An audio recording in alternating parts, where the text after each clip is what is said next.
দ্বিপাক্ষিক সিরিজের অংশ নিতে চলতি বছরের সেপ্টেম্বরে বাংলাদেশ সফরে আসার কথা রয়েছে ভারতীয় ক্রিকেট দলের। কিন্তু টি-20 বিশ্বকাপ ইস্যুর কারণে ভারত যদি বাংলাদেশে খেলতে না আসে তাহলে দেশের ক্রিকেট 5 থেকে 10 বছর পিছিয়ে যাবে বলে মনে করেন সৈয়দ আশরাফুল হক। এক সাক্ষাৎকারে তিনি বলেন, ক্রীড়া উপদেষ্টার কথায় সরকার টি-20 বিশ্বকাপ খেলতে ভারতে না যাওয়ার যে সিদ্ধান্ত নিয়েছিল তা সঠিক হয়নি। মুস্তাফিজুর রহমানকে আইপিএলে খেলতে দেওয়া হয়নি বলে বিশ্বকাপে খেলতে না যাওয়ার সিদ্ধান্ত নেওয়া কোনোভাবেই যুক্তিসঙ্গত হয়নি। বাংলাদেশ ক্রিকেট বোর্ডের সাবেক এই সাধারণ সম্পাদক বলেন, ভারত যদি সেপ্টেম্বরে বাংলাদেশ সফরে খেলতে না আসে তাহলে বাংলাদেশের ক্রিকেট 5 থেকে 10 বছর পিছিয়ে যাবে।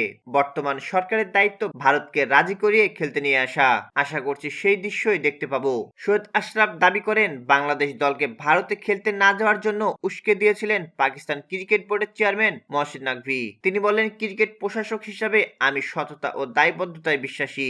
এশিয়ান ক্রিকেট কাউন্সিলের বর্তমান প্রধান মহসিন নাকভির কথায় বাচ্চা ছেলের মতো প্রভাবিত হয়েছিল বাংলাদেশ ক্রিকেট বোর্ডের সভাপতি আমিনুল ইসলাম বুলবুল। নাকভি তাকে বয়কটের সিদ্ধান্ত চালিয়ে নিতে বলেছিল। শেষ পর্যন্ত কি হলো, দিন শেষে কে জিতলো? মোস্তাফিজ ইস্যুর কারণে পাকিস্তান ক্রিকেট দল ভারতের বিপক্ষে বিশ্বকাপ ম্যাচ খেলতে চায়নি। পরে অবশ্য এই সমস্যার সমাধান হয়। 15 ফেব্রুয়ারি শ্রীলঙ্কার রাজধানী কলম্বোয় ভারত পাকিস্তান ম্যাচ অনুষ্ঠিত হয়। যদিও সেই ম্যাচে ভারতের কাছে পাত্তা পায়নি পাকিস্তান ক্রিকেট দল।